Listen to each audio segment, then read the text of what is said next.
জাতীয় নির্বাচনে ভোট দিতে সাধারণ চাকরিজীবীদের জন্য 2 দিন এবং শিল্পাঞ্চলে শ্রমিকদের জন্য 3 দিন ছুটি ঘোষণা করেছে সরকার। উপদেষ্টা পরিষদের বৈঠকের পর ফরেন সার্ভিস একাডেমিতে সংবাদ সম্মেলনে এ কথা জানান প্রেস সচিব শফিকুল আলম। এছাড়া ঢাকার 7 কলেজ নিয়ে ঢাকা সেন্ট্রাল ইউনিভার্সিটি অধ্যাদেশ সহ 9টি প্রস্তাব উপদেষ্টা পরিষদে অনুমোদন পেয়েছে। উপদেষ্টা পরিষদের বৈঠকে মোট 13টি প্রস্তাব উত্থাপিত হলেও অনুমোদন দেওয়া হয় 9টি। এছাড়া শেখ হাসিনার নো ভোট ক্যাম্পেইন নির্বাচনে কোনো প্রভাব ফেলবে না বলেও জানান প্রধান উপদেষ্টার প্রেস সচিব।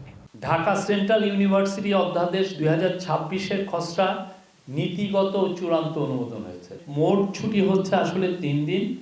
10 তারিখ শুধুমাত্র শিল্পাঞ্চলের শ্রমিক ভাই বোনদের জন্য এটা ছুটি। ফেব্রুয়ারি 11 বুধবার সাধারণ ছুটি সবার জন্য। ভোটের দিন ফেব্রুয়ারি 12